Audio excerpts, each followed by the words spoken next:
আমার পুরুষত্ব নিয়ে প্রশ্ন তুলেছিলে না মিস অরা? ওহ সরি, মিসেস অরা। আজ তোমাকে বোঝাবো তেজদিন খান আরিশের দিকে আঙুল তোলার শাস্তি কতটা ভয়ানক হতে পারে। সামনে দাঁড়িয়ে থাকা শুভ্র পাঞ্জাবি পরিহিত বরের মুখে এমন কথা শুনে শুকনো ঢোক গিলল অরা। পুরো নাম অরা মেহরিন। আরিশ পাঞ্জাবির বোতাম খুলে বিছানার দিকে এগোতে লাগলো। দেখে ফুপিয়ে কেঁদে উঠল মেয়েটা। প্লিজ এমন করবেন না, সম্পর্কে আপনি আমার খালাতো ভাই হন। খালাতো ভাই? এসব বাজে কথা বাদ দাও। আমার কোনো বোন নেই, মা নেই, খালা নেই, কেউ নেই। এসব সম্পর্কের ফালতু তকমা দিও না আমাকে। Now you are my wife. এটা ভালোবেসে বিয়ে নয়, এটা তোমার দেওয়া অপমানের শাস্তি। Got it? আরিশের কথায় কেঁপে উঠল অরা। ছোট থেকে আরিশের সাথে কখনো তেমন দেখা হয়নি। মায়ের মুখে শুধু শুনেছিল তার একজন খালাতো ভাই আছে, এতটুকুই। কিন্তু সে মানুষটাকে যে স্বামী হিসেবে আজ এভাবে দেখতে হবে ভুলেও কল্পনা করেনি সে। আমার ভুল হয়েছে ভাইয়া, কতবার ক্ষমা চাইলে বিষয়টা ভুলে যাবেন? ভরা মজলিসে আমার পুরুষত্ব নিয়েই ঠাট্টা করার সময় এই কথা মনে ছিল না? এ তেজদিন খান আরিশকে নিয়ে হাসি ঠাট্টা করার পরিণাম তোমাকে ভুগতে হবে মেয়ে। না আরবান ভাইয়া প্লিজ। এ নামে কেন ডাকলে আমাকে? তোমার সাহস হয় কীভাবে? তোমাকে শাস্তি পেতে হবে। ওরা কি বলবে বুঝতে পারছে না। হুট করে নামটা না বললেও পারত সে। লোকটাকে এমনিতেই কেমন হিংস্র লাগছিল, তার মধ্যে এই নাম ডাকার ফলে আরও ভয়ানক হয়ে উঠল। আরিশ ওরার সাথে জোরাজোরি শুরু করেছে, একেবারে হিংস্র পশুর মতো আচরণ করছে। ওরা ছোট দেহখানি ধীরে ধীরে আরিশের সুঠাম দেহের নিচে চাপা পড়তে লাগলো। ওরা গলা কাটা মুরগির মতো ছটফট করছে কেবল। আরিশের সেদিকে কোনো ভ্রুক্ষেপ নেই। আরিশের চোখে কোনো মায়া দয়া নেই, আছে কেবল ক্রোধের অনল। গভীর রাত, বিছানা জড়সড়ো হয়ে শুয়ে আছে বিধ্বস্ত ওরা। চুলগুলো এলোমেলো হয়ে গেছে, চোখের কাজল লেপটে গালের সাথে মিশিয়ে বিশ্রী লাগছে তাকে। ঠোঁটে অনেকগুলো ছোট ছোট ক্ষতের সৃষ্টি হয়েছে। সাদা রঙের বিছানার চাদরে লাল রঙের ছোপ ছোপ দাগ লেগেছে।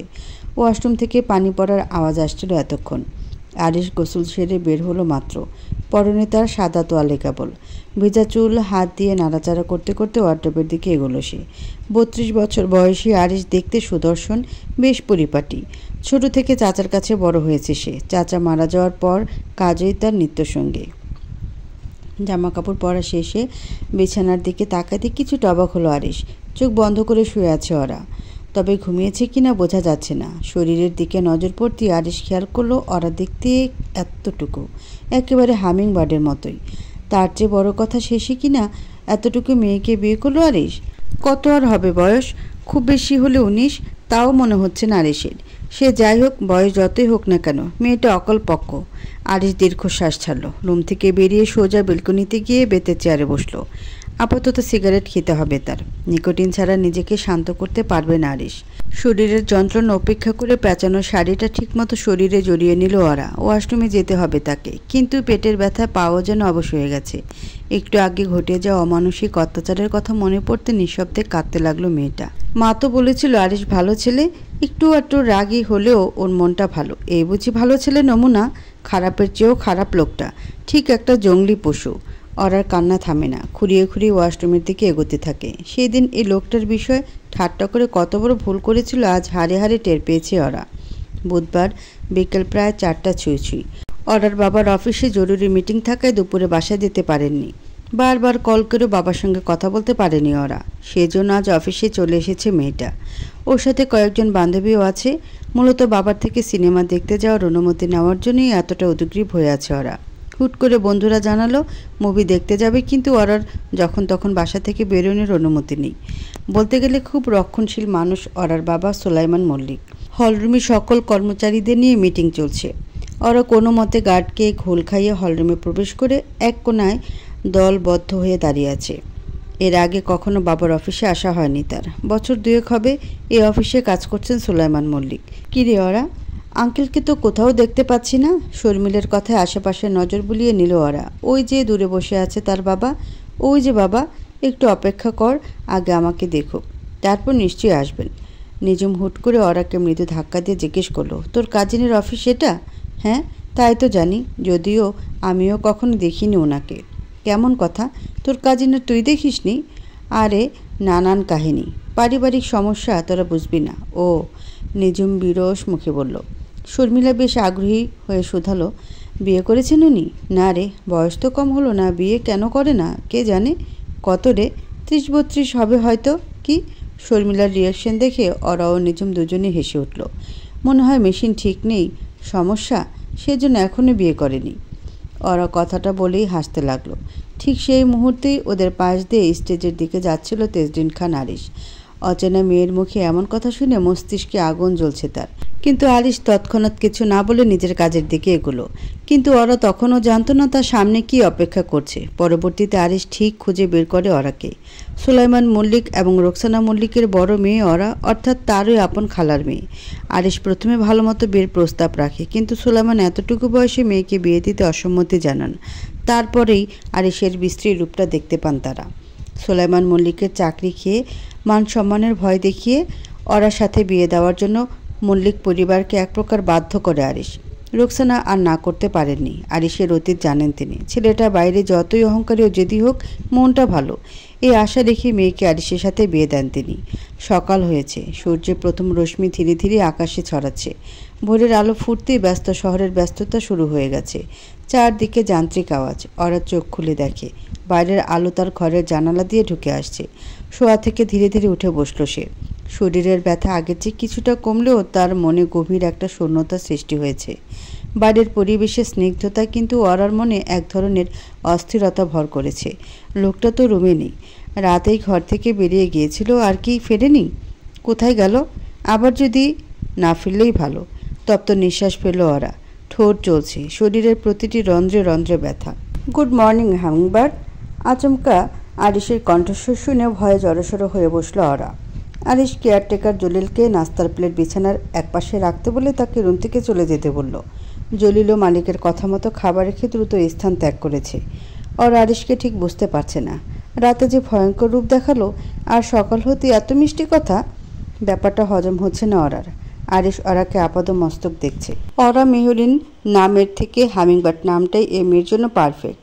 তাছাড়া তেজদিন খান আরিশ তার স্ত্রীকে এমন নামেই ডাকবে, যে নামে অন্য কেউ কখনো তাকে ডাকেনি। এমন কি হলো? চুপ করে আছো কেন? কথার জবাব দাও। আরিশের মৃদু ধমকে ভয় পেল ওরা।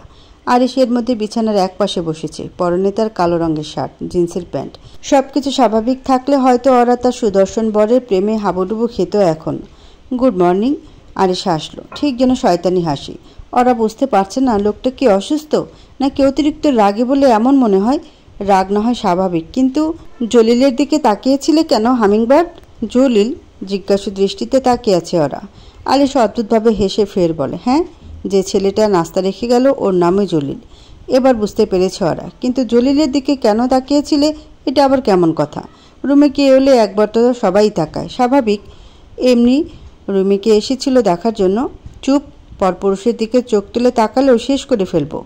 না টাকা পয়সার অভাব থাকবে, আর না শের। নারীরা তো এগুলোই চায়, তাই না হামিংবার্ড? আরিশের অসংলগ্ন কথাবার্তা ভীষণ খারাপ লাগছে ওরার। ঘৃণায় চোখ মুখ কুচকে ফেলেছে সে। লোকটার মন মানসিকতা এত নীচ।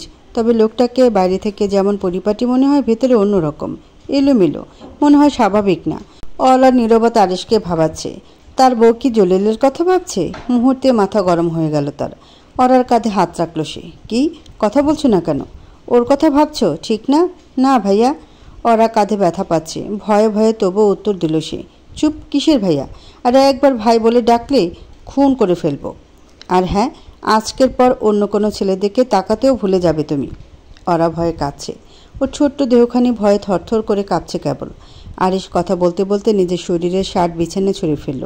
ওরা ভালো করেই বুঝতে পারছে তার সাথে কি হতে চলেছে।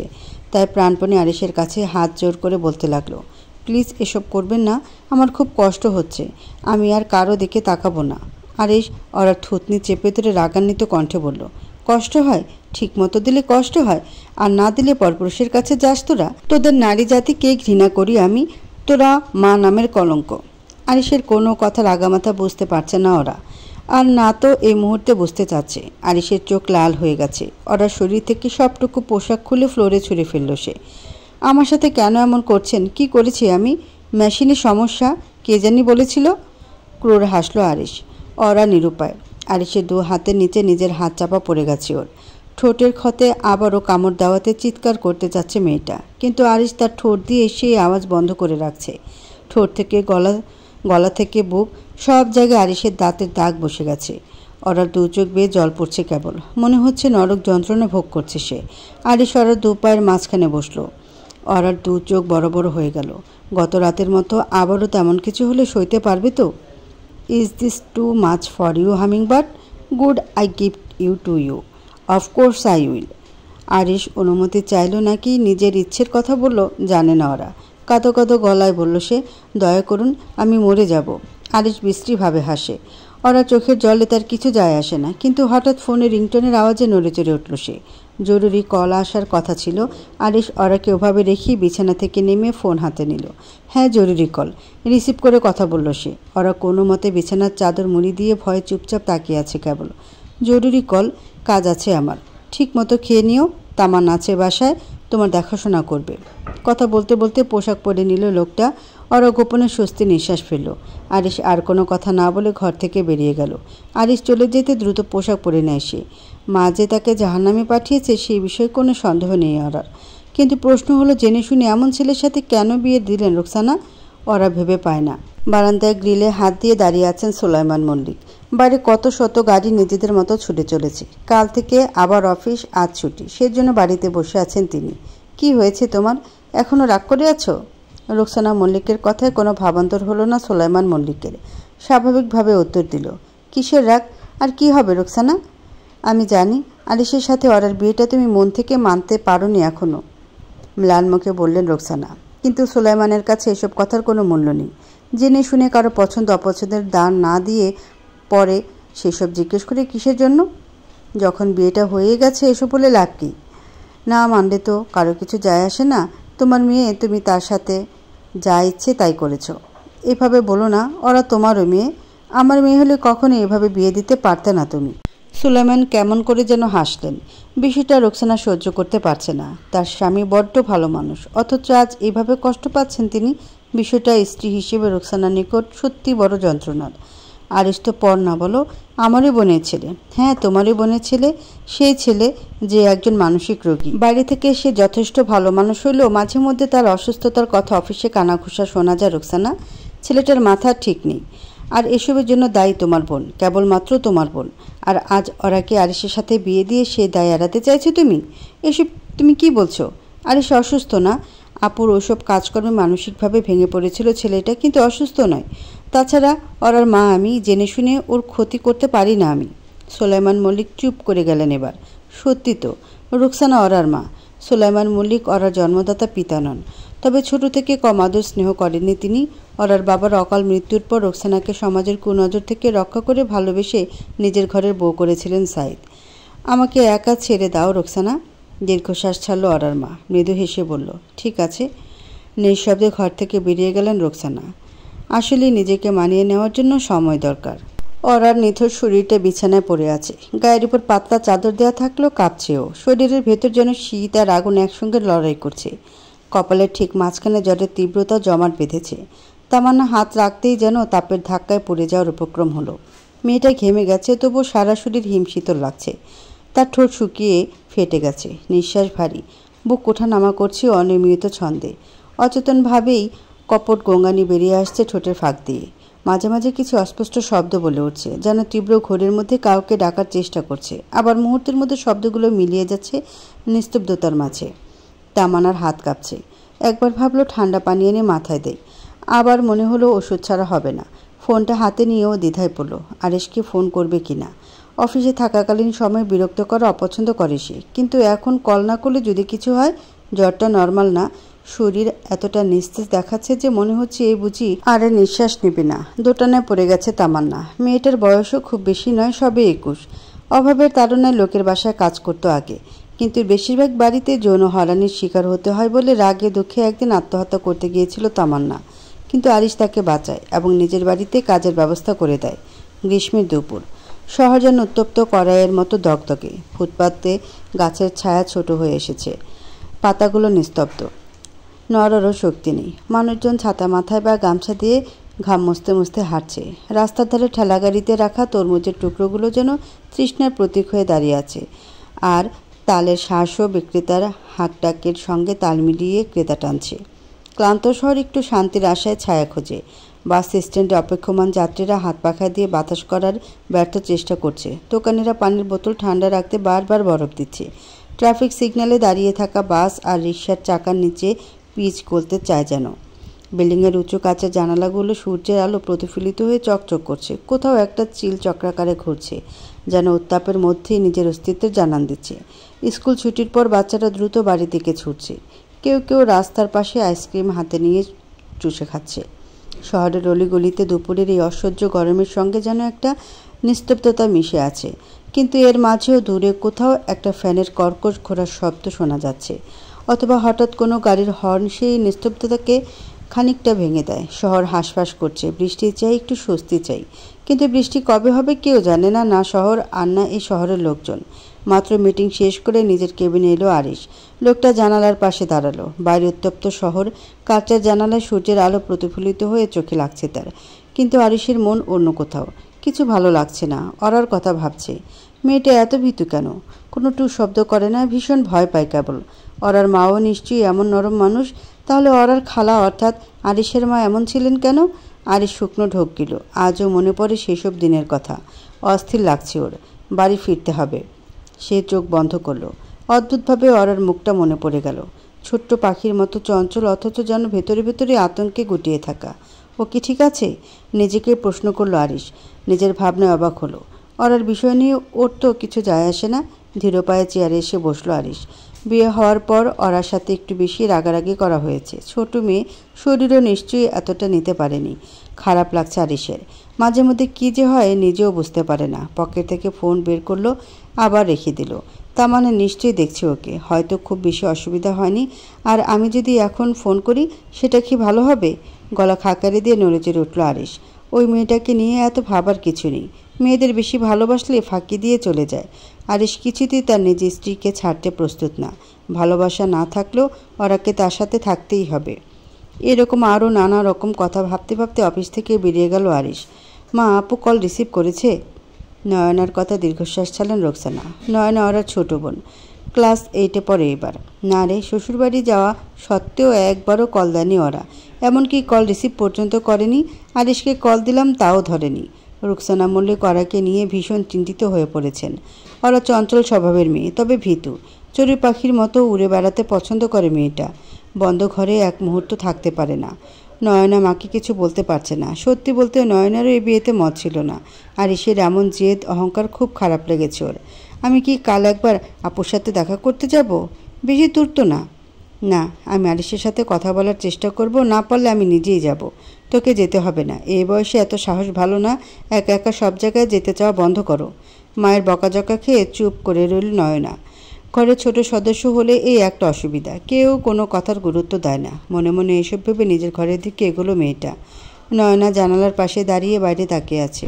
মায়ের কথাগুলো এখনও কানে বাজছে। এই বয়সে এত সাহস ভালো না। একা একা সব জায়গায় যেতে চাওয়া বন্ধ করো। মা বুঝতে চান না, কিন্তু ওরার জন্য ভয় হচ্ছে তার। আপু এমন মানুষ না যে নিজের পরিবার ছেড়ে গেলে ভুলে যাবে। তাহলে একবারও ফোন দেয়নি কেন? এমনকি মায়ের ফোনও রিসিভ করেনি। ও কি ইচ্ছে করে কথা বলছে না, নাকি কথা বলার সুযোগ পাচ্ছে না? নয়নার গলা শুকিয়ে এলো। মনে মনে আরিশকে ভয় পায় সে। তার চোখের দৃষ্টি, কথা বলার ভঙ্গি, সব কিছুতে কেমন একটা চাপা কঠোরতা। নয়না জানে ওরা কখনো জোর করে কিছু মেনে নেয়নি। তাহলে এই বিয়ে মেনে নিল কেন? কিসের জন্য? অবশ্য ওরা আরিশের কর্মকাণ্ডের কথা জানতই না। সোলেমান মল্লিকের চাকরি নষ্ট করা, অপমান করা, এসবও কিছুই জানতই না। কি জানি, হয়তো ভালো আছে, হয়তো আমি বেশি ভাবছি। কিন্তু যদি না থাকে? নয়না নিজের সাথে কথা বলে যাচ্ছে। রোকসানা বলেছে সে যাবে না, কিন্তু নয়নার মনে হচ্ছে যেতেই হবে। নিজের চোখে না দেখলে শান্তি পাবে না। যদি ওরা সত্যি সাহায্য দরকার হয়, আমি কি কাল ওর কাছে যাব? নিজের মনে প্রশ্ন করলো নয়না। তারপর হালকা মাথা নাড়ল। যেতে হবে, যেভাবেই হোক। দেখতে হবে ওরা আপনি ঠিক আছে কিনা। কলিং বেলের শব্দে হুড়মুড়িয়ে দৌড়ে এলো তামান্না। দরজা খুলে দিয়ে স্বস্তির নিঃশ্বাস ফেলল। কি হয়েছে? ভাবের খুব জ্বর এসেছে ভাইয়া, কোনো হুঁশ নেই দুপুর থেকে। আরিশের বুকের ভিতর হালকা ধাক্কা লাগলো। হাতের আঙ্গুল মুঠো হলো। আর ভাবতে পারল না কিছু। তার অত্যাচারের জন্যই যে হামিংবার্ডের এই হাল, সেটা ভালো করেই বুঝতে পারছে। তামান্নাকে কিছু না বলে বেডরুমের দিকে দৌড়ালো আরিশ।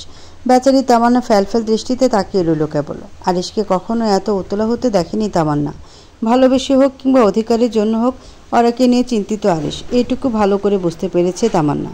রুমে ঢুকে বিছানার দিকে দৃষ্টিপাত করলো আরিশ। বিছানার এক কোণা জড়সড়ো হয়ে শুয়ে আছে তার ছোট্ট পাখিটা। আরিশ এগিয়ে গেল বিছানার দিকে। অরার চোখ মুখ কেমন অচেনা লাগছে। একদিনের অসুস্থতায় কি হাল হয়েছে মেয়েটার। আরিশের কপালে হাত রেখে জ্বরের তীব্রতা বুঝতে চেষ্টা করলো। জ্বর মারাত্মক। পকেট থেকে ফোন বের করে ডাক্তারকে কল দিয়ে কথা বলা শেষে অরার পাশে বসলো। এর মধ্যে তামান্নাও রুমে এসে উপস্থিত হয়েছে। তামান্না, তোকে বাসায় রেখেছি কি করতে? আঁতকে উঠল মেয়েটা। আরিশ রেগে গেছে। তামান্না কাঁদো কাঁদো গলায় বলল, কাজের মধ্যে কল করলে যদি রেগে আমাকে বাসা থেকে বের করে দেন সে ভয়ে কল করিনি ভাইয়া। তপ্ত নিঃশ্বাস ফেলল আরিশ। রুমে এসি বন্ধ, সেজন্য কপালে বিন্দু বিন্দু ঘাম জমেছে তার। সেটা বুঝলাম, কিন্তু সেবা যত্ন করিসনি কেন? গতকাল রাতের পোশাক পরে আছে এখনও ও। শরীর খারাপ, পোশাক বদলে দিতিস, কপালে একটু জলপট্টি দিতিস। তামান্না কি বলবে বুঝতে পারছে না। যেহেতু ঘাম ছাড়েনি সেজন্য পোশাক বদলানোর কথা মাথায় আসেনি। আর এতটাই ভয় পেয়ে গেছিল জলপট্টির কথাও খেয়াল হয়নি তামান্না। ভাইয়া, এরকম ভুল আর কখনো হবে না, এবারের মতো মাফ করে দিন। আরিশ তামান্নার দিকে খেয়াল না করে অরার দিকে মনোযোগ দিল। বালিশের পাশে গিয়ে বসলো আরিশ। তারপর অরার মাথা তুলে নিজের উরুতে রাখলো।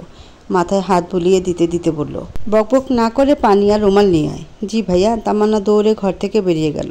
আরিশের ভীষণ অপরাধ বোধ হচ্ছে। অরার চেহারা দিকে তাকানো যাচ্ছে না।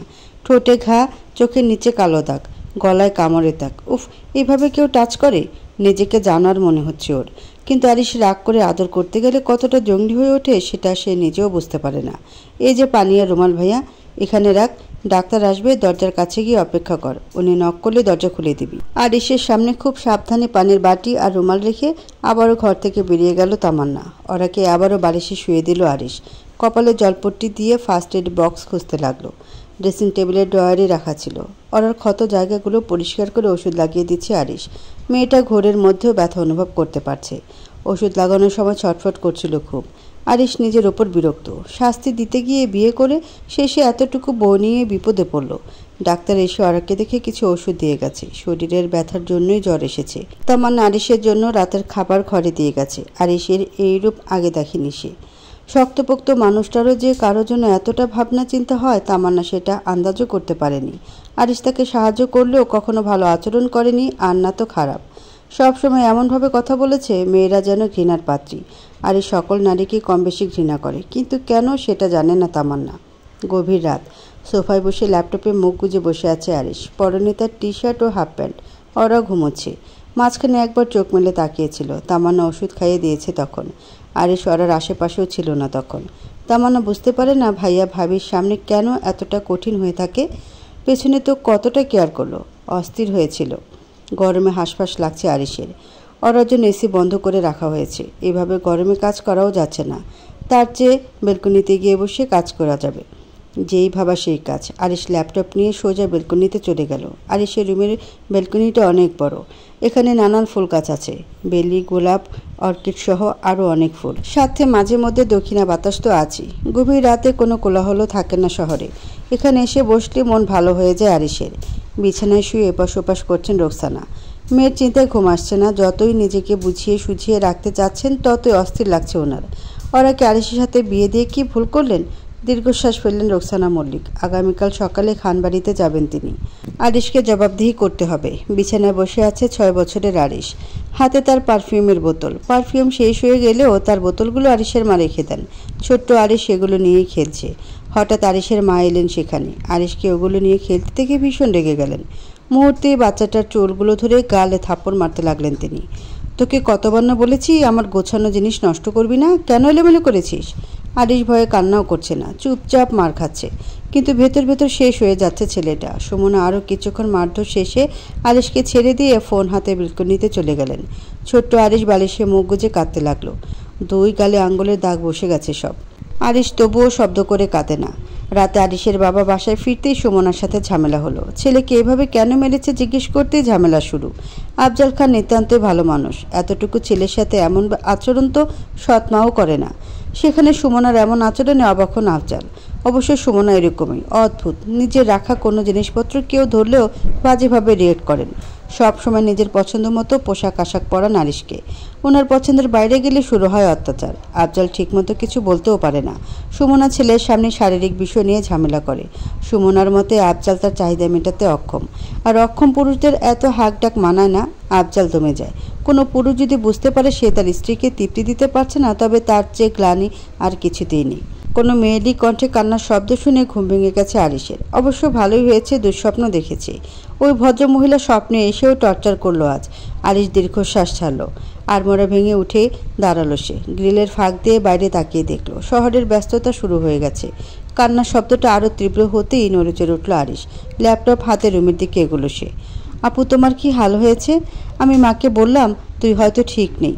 মা বিশ্বাস করেনি, সব কিছু মায়ের জন্য হয়েছে। উনি কেন তোমাকে ওই লোকটার সাথে বিয়ে দিলেন আপু? নয়নার কান্না থামে না। ওরা বালিশে হেলান দিয়ে বসে আছে, ওড়না দিয়ে গলা ঢেকে রেখেছে, যেন গলার দাগগুলো নয়নার চোখে না পড়ে সেজন্য। ওরার জ্বর কমেছে এখন, তবে শরীর দুর্বল। তামান্না খাবার খাইয়ে ওষুধ খাইয়ে দিয়েছে। আরিশ গতকাল রাতেই এই বিষয়ে সব কিছু বলে দিয়েছিল মেয়েটাকে। ওরার সব দেখাশোনা যেন ঠিক মতো হয়। ওরার কাছাকাছি থাকলে কেমন অস্থির লাগে আরিশের। তাছাড়া আরিশ চায় না তার ছোট্ট পাখিটা বুঝুক তার স্বামী তাকে নিয়ে ভাবে। নয়না, প্লিজ শান্ত হ। উনি এসে শুনে ফেলে কি মনে করবেন বল? আমার জ্বর এসেছে একটু, আর কিছুই তো হয়নি। নয়না চোখের পানি মুছে বলল, তাহলে ঠোঁটে কি হয়েছে তোমার? তামান্না হালকা কেশে উঠল নয়নার কথায়। ওরা ভাবলো এসব নিয়ে কথা বলায় তামান্না লজ্জা পেয়ে এমন করছে। নয়না কিছু বুঝতে পারছে না। ওরা বলল, এসব তুই বুঝবি না, বড় হ তারপর বুঝবি পাগলি। তামান্না ইশারা করলো ওরাকে। নয়না এর মধ্যে সামনে তাকালো। আরিশ দাঁড়িয়ে আছে, বেলকনি থেকে রুমে এসেছে। ওরাও এতক্ষণে বিষয়টা বুঝতে পেরে চুপ করে বসলো। Good morning hummingbird. Good morning. আজকে উত্তর দিতে দেরি করলো না ওরা। নয়না একবার আরিশের দিকে তাকাচ্ছে, আবার ওরার দিকে তাকাচ্ছে। ওরার চোখে ভয়ের ছাপ স্পষ্ট, কিন্তু নয়না সেটা বুঝতে পারছে না। তবে কিছু একটা যে হয়েছে এটুকু বেশ বুঝতে পারছে। ওরা নয়নার দিকে তাকিয়ে বলল, আমার ছোট বোন। নয়না, আমি জানি। কেমন আছো নয়না? ওরা ভয়ে কথা কম বলছে। নয়না অল্প কথায় উত্তর দিল, ভালো। আরিশ ল্যাপটপটা রেখে ওয়ার্ডরোব থেকে তোয়ালে হাতে নিল। অফিসে লেট হয়ে যাচ্ছে। ওয়াশরুমের দিকে এগুলো আরিশ। দুই বোনের কথোপকথনে কোনো আগ্রহ নেই তার। সুলাইমান মল্লিক সকাল সকাল অফিসে চলে গেছে। নয়নাও স্কুলে গিয়েছে সংসারের যাবতীয় কাজ শেষ করে। বাইরে বের হওয়ার জন্য তৈরি হচ্ছেন রোকসানা মল্লিক। ওরাকে এক নজর দেখার জন্য হাঁসফাঁস লাগছে ওনার। হঠাৎ ফোনে রিংটোনে নড়েচড়ে উঠলেন রোকসানা। ব্যাগ থেকে ফোন বের করে স্ক্রিনে তাকাতেই চমকালেন। ওরা কল করেছে? রোকসানা কালক্ষেপণ না করে কল রিসিভ করলেন। ওরা তুই ঠিক আছিস? আমি ভালো আছি মা, তোমরা কেমন আছো? স্বস্তি নিঃশ্বাস ফেললেন রোকসানা। তোর কোনো খোঁজ পাচ্ছিলাম না, কিভাবে ভালো থাকি বল? আমার ফোনে চার্জ ছিল না মা, আর একটু জ্বর এসেছিল। জ্বর কখন এলো আর এখন কমেছে? উতলা হয়ে উঠলেন ওরার মা। শান্ত হও মা, জ্বর কমেছে, ডাক্তার এসেছিল, ওষুধ দিয়েছে, এখন একদম ফিট হয়ে আছি। যাক আলহামদুলিল্লাহ। মা, তুই আমার সাথে রাগ করিসনি তো? কি বলছো মা? রাগ কেন করব? কিন্তু মা, আরিশ ভাই, মানে আরিশের সাথে কেন বিয়ে দিলে? শুধুমাত্র তোমার বোনের ছেলে বলে? মেয়ের প্রশ্নের উত্তরে রোকসানা কি বলবেন বুঝতে পারছেন না। কেন ওরা? আরিশ কি ভালো ছেলে নয়? তোর সাথে খারাপ ব্যবহার করে? ওরার চোখ ছলছল করছে, নয়নার চোখেও পানি, কিন্তু ফোনের অপর প্রান্তে দাঁড়িয়ে রোকসানা মল্লিক সেটা দেখতে পাচ্ছেন না। না, ভালো ছেলে। তাহলে আমি জানি তোদের বয়সের পার্থক্যটা বেশি, কিন্তু বিশ্বাস কর আরিশ তোকে খুব ভালো রাখবে। তাই যেন হয়। আমি তোর কাছে আসার জন্য বের হচ্ছিলাম, এর মধ্যে তুই কল দিলি। আমি সুস্থ হলে 2 দিন পর তোমার কাছে যাবই তো। বিয়ের 3 দিন পর বাবার বাড়ি যেতে হয় না? রোকসানা মল্লিক হাসলেন মেয়ের কথায়। বললেন, আসলে আমাদের মুরব্বীরা এমনই করে এসেছেন, সেজন্য আমরাও বলি এটা নিয়ম। যাই হোক, আরিশকে বলিস আমি কল দিলে যেন রিসিভ করে। ছেলেটা কেমন জানি, কখনো কল দিলে পাই না। আচ্ছা মা, ভালো থেকো। তুইও ভালো থাকিস। দেখা হবে শীঘ্রই ইনশাআল্লাহ। আল্লাহ হাফেজ। আল্লাহ হাফেজ। কল কাটতে নয়না বলল, আপু 2 দিন পর ভাইয়া তোমাকে নিয়ে যাবে তো? নয়নার প্রশ্নে আনমনা হয়ে গেল ওরা। সত্যি তো? আরিশ কি আদৌ যাবে? মায়ের কাছে নিজের কষ্টের কথা বলতে চায় না ওরা। তাহলে মা নিজেকে অপরাধী ভাববে। ওরা যে মাকে ভীষণ ভালোবাসে। সকালবেলা শহরের রাস্তাগুলোতে ব্যস্ততা শুরু হয়ে গেছে। বড় বড় গাড়ি চলতে শুরু করেছে, আর মানুষজন ছুটছে তাদের কর্মস্থলে। ট্রাফিক সিগন্যালগুলোতে গাঢ় লাল আলো জ্বলছে। গাড়িগুলোর হর্নের শব্দ মিশে যাচ্ছে শহরের শব্দে।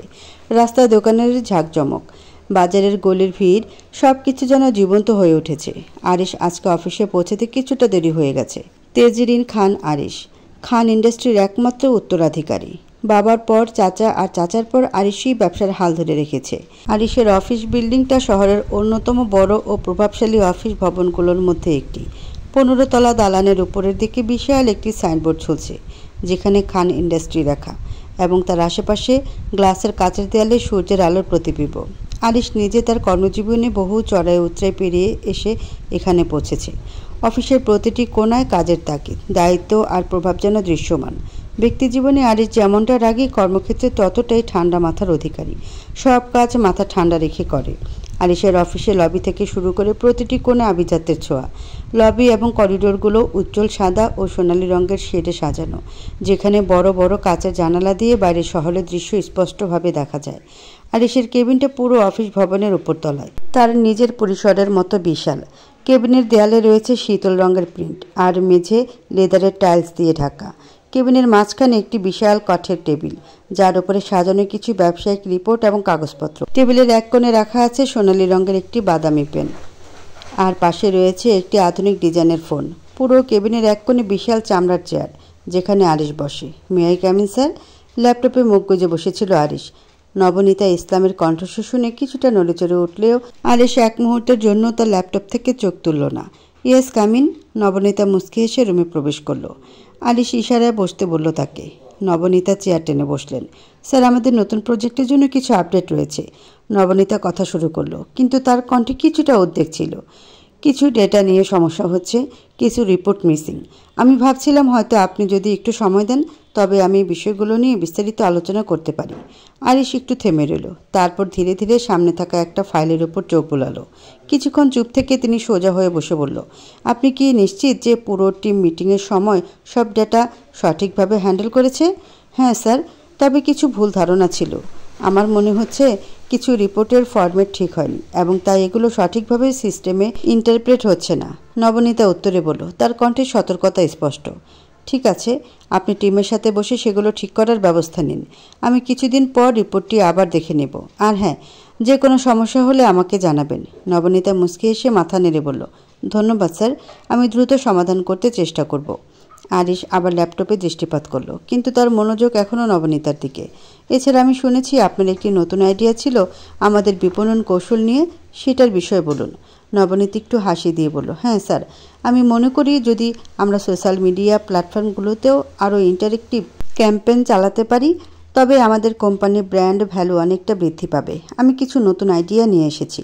আরিশ চুপচাপ শুনল, কিয়ৎক্ষণ বাদে বলল, গুড আইডিয়া, আগামীকাল এটা নিয়ে কথা বলবো। এখন আপনি আসুন।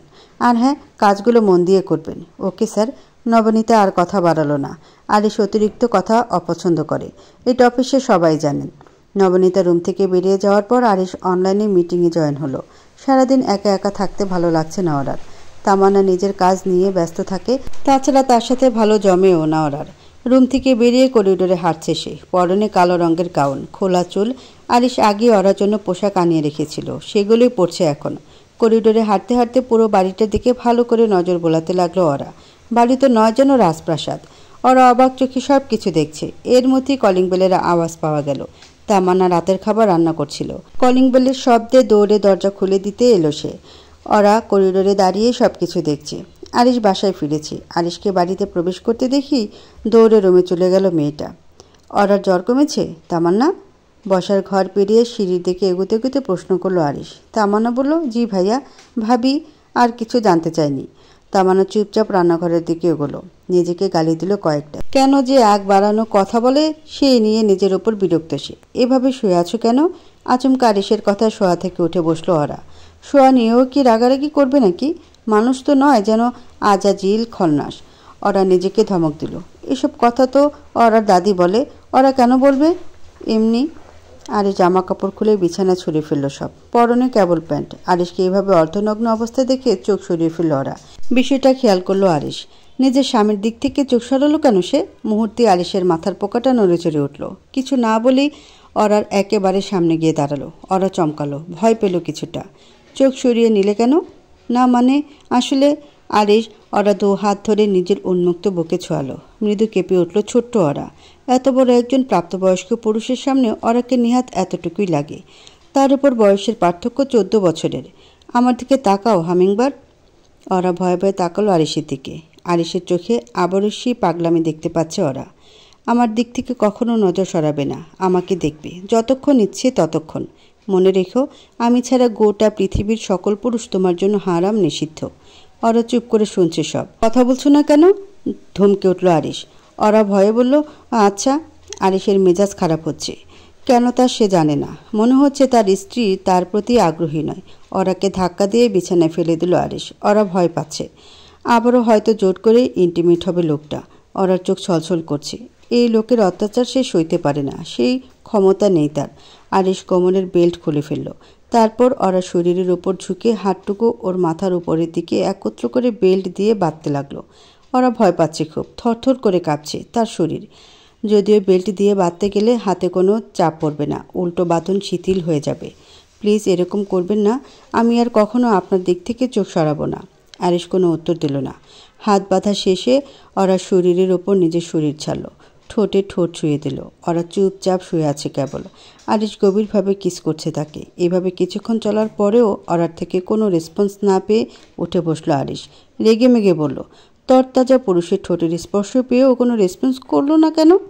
বয়স তো একেবারে কম না, 17 কি 18 হবে। চাহিদা নিশ্চয়ই আছে তাহলে। ওরা ভয়ে লজ্জায় কি বলবে বুঝতে পারছে না, ফ্যাল করে তাকিয়ে আছে কেবল। আরিশ ওরার হালচাল বুঝতে পারছে না। কথা বলো ছোট্ট পাখি, আমার সময় লাগবে। গুড। ওরার হাত খুলে দিতে লাগলো আরিশ। মনে মনে হাত ছেড়ে বাঁচল মেয়েটা। ওরা ছাড়া পেয়ে উঠে বসলো। আরিশ ফ্রেশ হওয়ার জন্য ওয়াশরুমের দিকে যাচ্ছে। মায়ের বলা কথাগুলো কি এখন বলবে? দোটানায় আছে ওরা। কি বলবে আবার কি করতে শুরু করবে বলা যায় না। বিছানায় গুটিসুটি হয়ে বসে আছে ওরা। কতক্ষণ হলো আরিশ ওয়াশরুমে ঢুকেছে, কিন্তু এখনও বের হওয়ার নামগন্ধ নেই।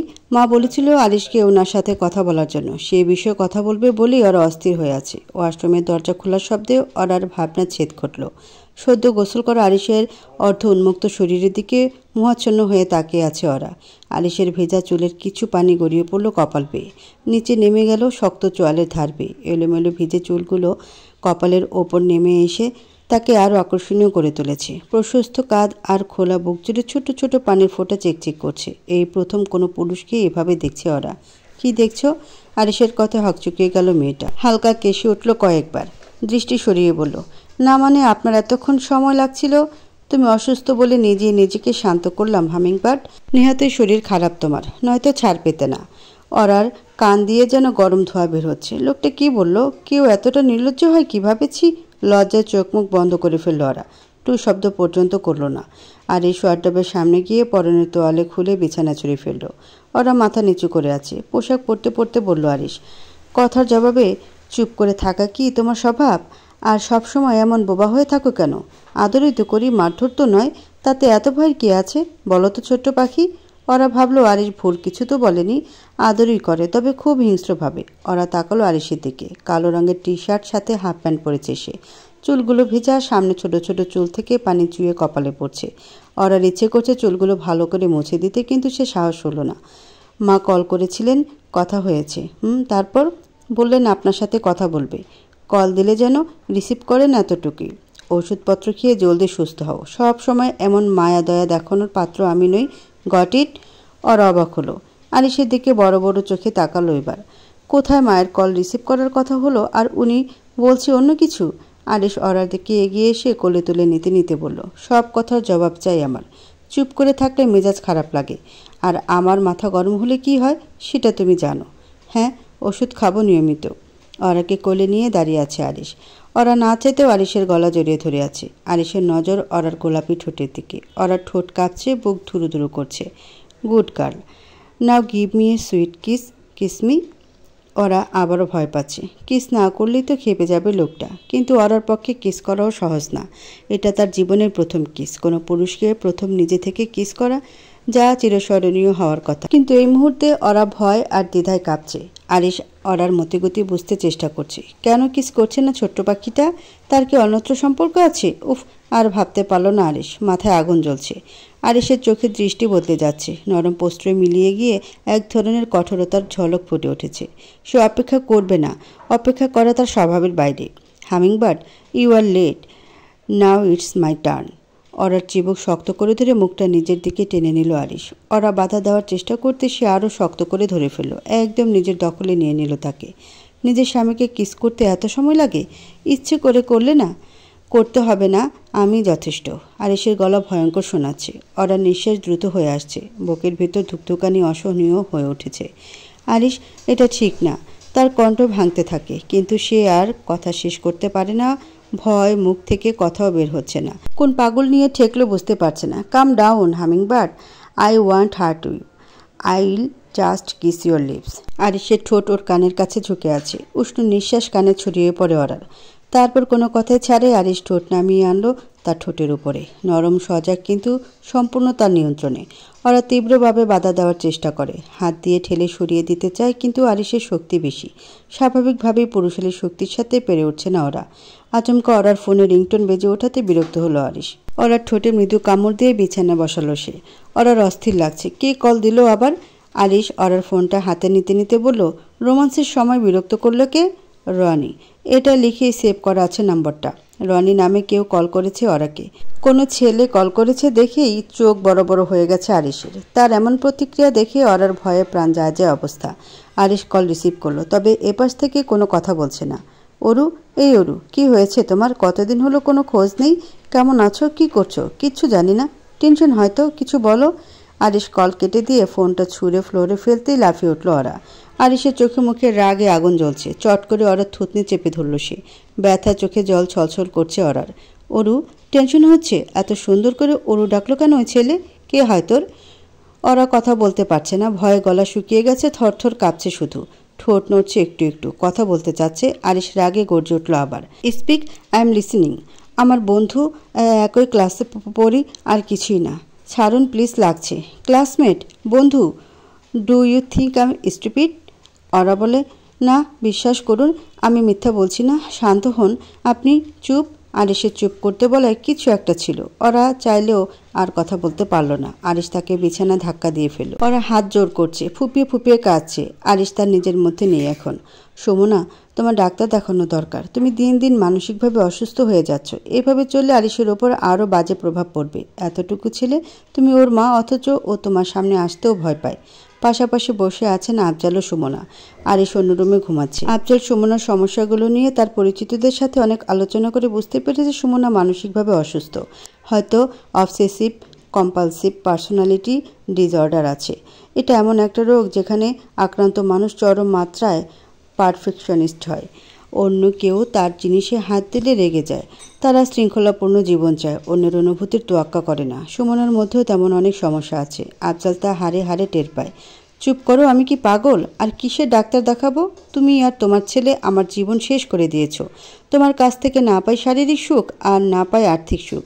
দিয়েছো একটা বাচ্চা, সারাদিন জ্বালিয়ে মারে, আমার সব গোছানো জিনিস এলোমেলো করে।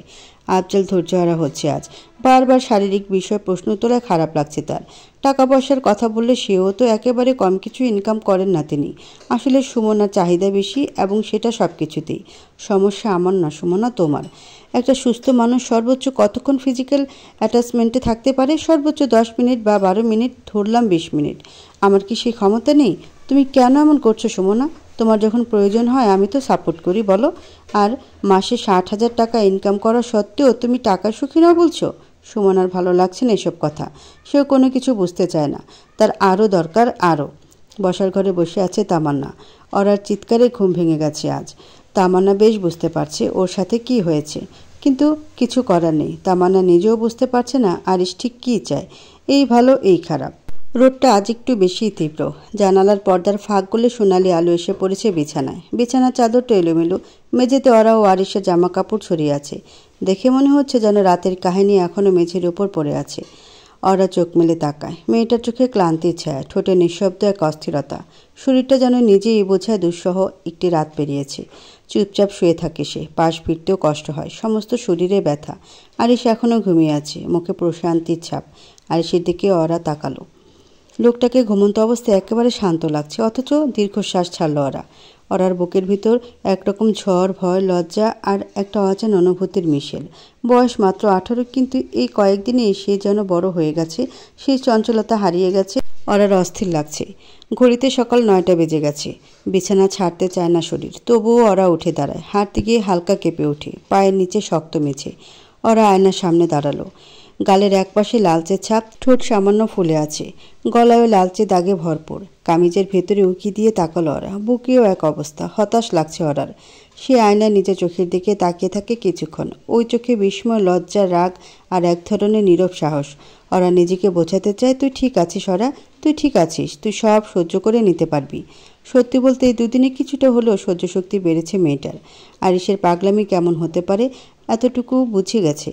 মেয়েদের ক্ষেত্রে সঙ্গীর সাথে শারীরিক মিলন তখনই আনন্দের হয় যখন সেটা মন থেকে হয়, অর্থাৎ মানসিক প্রশান্তি থাকে। কিন্তু ছেলেদের ক্ষেত্রে ভিন্ন। শারীরিক মিলনের ফলে ছেলেদের মানসিক শান্তি লাভ হয়, কিন্তু একটা মেয়ের ইচ্ছের বিরুদ্ধে তার সাথে মিলন করতে গেলে সে মারাত্মকভাবে ভেঙে পড়ে। এই মানসিক যন্ত্রণা কেবল একজন নারীই বুঝতে পারবে। ওরা যতই নিজেকে সামলাতে চাচ্ছে, ভেতর ভেতর শেষ হয়ে যাচ্ছে। তারই স্বামী তাকে ধর্ষণ করছে প্রতিদিন। ধর্ষণ? হ্যাঁ, এটাকে বৈবাহিক ধর্ষণই বলে। ওরার দু চোখ ছলছল করছে, কাঁদতে কাঁদতে চোখের জলও যেন শুকিয়ে গেছে। বাড়িতে ফিরবে, কিন্তু ফিরে গিয়ে কি বলবে? কিসের জন্য আরিশের সাথে থাকবে না সে? এসবের জন্য জোর করে সেক্স করে, এসব কিভাবে বলবে বাবা মাকে? ওরার হাঁসফাঁস লাগছে। ওয়াশরুমের দিকে এগুলো সে। ওয়াশরুমে ঢুকে ঠান্ডা পানি ছুঁয়ে দিল চোখে মুখে। গোসল করতে হবে, কিন্তু পোশাক আনা হয়নি সাথে। ওরা সেসব ভুলে শরীরে পানি ঢালতে শুরু করেছে। গোসল করলে যদি শরীরটা অন্তত একটু ভালো লাগে, তাহলে কি করবে মা? ভাইয়ার কাছে কল দিবে? তালহার কথা চুপ করে রইলেন তাসলিমা খাতুন। পাশেই চেয়ারে বসে আছে সাবিহা। তালহা ওনার বড় ছেলে। গায়ের রং তার শ্যামলা, ছিপছিপে গরম। মুখে সব সময় হাসি লেগে থাকে। দারুণ মন খোলা স্বভাব।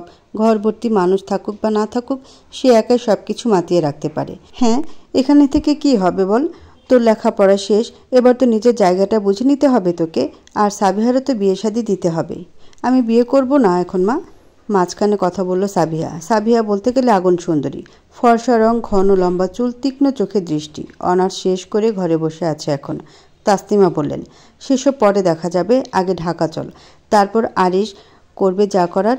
তোর বাবার অনুপস্থিতিতে আমাদের তো কোনো কমতে রাখিনি সে। কাছাকাছি থাকলে তোদেরকে আরও বেশি ভালোবাসবে। তালহা জানে তার ভাই এমনিতেই খুব ভালোবাসে তাদের, যদিও তেমন কথা হয় না, দেখা হয় না, কিন্তু মনে টান আছে। সাবিহা চুপ করে গেল। বিয়ে করলে আরিশকেই করবে সে, নয়তো নয়। বুঝদার হওয়ার পর থেকে আরিশকে নিয়েই তার সব স্বপ্ন। ঠিক আছে মা, তুমি ভাইয়ার সাথে কথা বলো, আমরা সব গোছগাছ করে নেব। ছেলের কথায় খুশি হলেন তাসলিমা খাতুন। আরিশের চাচা বেঁচে থাকতে পরিবার থেকে দূরে থেকেছেন কেবল আরিশের জন্য। স্ত্রী সন্তানদের গ্রামে রেখে বছরের পর বছর শহরে পড়ে থেকেছেন। তাসলিম অবশ্য সেই বিষয়ে কখনো কিছু বলেনি। মাস শেষে মোটা অঙ্কের টাকা পেলেই তিনি খুশি হতেন। সত্যি বলতে আরিশের চাচা দেলোয়ার কখনো চাননি আরিশ আবারও কারো খারাপ কথা শুনে বড় হোক। নিজের স্ত্রীকে ভালো করে চিনতেন তিনি, সেই কারণেই ঢাকায় পরিবার নিয়ে আসতেন না দেলোয়ার। স্ত্রী সন্তানদের গ্রামে রেখে নিজে ভাতিজা দেখাশোনা ও ভাইয়ের ব্যবসা সামলাতেন। বেশ, আমি রাতে কল দেব, তোরা সব গুছিয়ে নে। তালহা মুচকি হাসলো মায়ের কথায়। সাবিহা মাথা নেড়ে ঘর থেকে বেরিয়ে গেল। মনে মনে সে দারুণ খুশি। এতদিনে আরিশের কাছাকাছি থাকতে পারবে সে। অ্যালার্ম ঘড়ির শব্দে ঘুম ভেঙে গেছে আরিশের। ঘুম ঘুম চোখে পাশে তাকিয়ে অরাকে খুঁজছে সে, কিন্তু যাকে খুঁজছে সে নেই পাশে। সজাগ দৃষ্টিতে ঘরের প্রতিটি কোণে চোখ বোলাতে লাগলো আরিশ, কিন্তু না, ওরা ঘরে নেই। আরিশের ঘুম ছুটে গেল। মুহূর্তেই শোয়া থেকে উঠে বসলো। এর মধ্যেই ওয়াশরুম থেকে বেরোলো ওরা। পরনে কেবল একটা তোয়ালে, ভেজা চুলগুলো খোলা এলোমেলোভাবে পিঠে ঝুলে আছে। আরিশ থেমে গেল। সেই দৃশ্য দেখে তার দৃষ্টি আটকে গেল। নিঃশ্বাস ধীরে হয়ে এলো। জীবনে এই প্রথম ওরার দিকে এমন গভীর চোখে তাকিয়ে আছে সে। ফর্সা মেধহীন শরীর যেন নিপুণ কোনো শিল্পীর তুলিতে আঁকা। লম্বা চুলের ফাঁক দিয়ে উঁকি দিচ্ছে তার কোমল কাঁধ। চোখ দুটো ভীষণ মায়াবী, যেন একবার তাকালেই মন ডুবে যায়। আর ঠোঁট, সেটা যেন সদ্য ফোটা গোলাপের পাপড়ি, নরম, কোমল আর এক ধরনের আকর্ষণে ভরা। আরিশ থমকে যায়। তার দৃষ্টিতে, তার মনোযোগেতে এক অদ্ভুত ঘোর নেমে আসে। আরিশকে বসে থাকতে দেখে ভীষণ ভড়কে গেল ওরা। চমকে উঠেছে। চোখ মুখ তাতে স্পষ্ট। লজ্জায় তার গাল লাল হয়ে উঠেছে। মনে এতটাই উদাস ছিল যে জামা কাপড় না নিয়ে ঢুকে পড়েছিল ওয়াশরুমে। ধরে নিয়েছিল আরিশ এখনও ঘুমিয়ে আছে, তাই তো তোয়ালেতি নির্বিকারভাবে বেরিয়ে এসেছিল। কিন্তু এখন এই মুহূর্তে কিছু বলার মতো অবস্থায় নেই ওরা। নিজেকে ভীষণ বোকা মনে হচ্ছে মাটি ফেটে গেলে সোজা সেখানে ঢুকে যায়। তবুও কিছু একটা করতে হবে। নিজেকে সামলে লম্বা এক নিঃশ্বাস ফেলল সে। মাথা নিচু করে চোখ তুলে তাকালো না আরিশের দিকে। দ্রুত পায়ে এগিয়ে গেল ওয়ার্ড্রোবের দিকে, চুপচাপ, কিছু না বলে। ওরা ওয়ার্ড্রোব খুলে জামা কাপড় খুঁজছে। হাত কাঁপছে, সে টের পাচ্ছে স্পষ্টভাবে। কিছু না দেখেও বুঝতে পারছে পেছন থেকে আরিশ তাকিয়ে আছে। তার চোখে দৃষ্টির ভার যেন ঘাড়ে এসে পড়ে আছে ওরার। বুক ধুকপুক করছে, গলা শুকিয়ে গেছে। আর কিছু না ভেবে জামা কাপড় হাতে নিয়ে ওয়াশরুমের দিকে ফিরতেই চুপচাপ ভেঙে গেল সেই নিস্তব্ধতা। হামিংবার্ড? আরিশের গলা নরম, শান্ত। ওরা থমকে দাঁড়ায়। পেছনে ফিরতে সাহস হয় না। নিঃশ্বাস আটকে যায় তার। চোখ বন্ধ করে মুহূর্তটা কাটানোর চেষ্টা করে। আরিশ শান্ত কণ্ঠে বলল, শরীর ঠিক আছে? ওরা দাঁড়িয়ে থাকে নীরবে নিঃশব্দে। তার মুখে কোনো শব্দ নেই, অথচ চোখে অভিমান, রাগ আর মনের গভীরে অজানা এক আলোড়ন। সারা রাত পশুর মতো আচরণ করে এখন শরীরের খোঁজ নিতে এসেছে। ওরা কি বলবে, কোন কথায় রেগে যায় বলা মুশকিল। আরিশ বসা থেকে উঠে দাঁড়ায়, ওরার দিকে গভীর মনোযোগ তার। মেয়েটার গলায় ঘাড়ে অনেক দাগ বসে গেছে। আরিশকে এগোতে দেখে ভয় লাগছে ওরার। দ্রুত বলল সে, হ্যাঁ ঠিক আছে, আমি জামা কাপড় পরে আসছি, এখানেই পরো, আমি দেখব না। আরিশের কথা হাসবে নাকি কাঁদবে বুঝতে পারছে না ওরা। কি হাস্যকর কথাবার্তা বলছে লোকটা।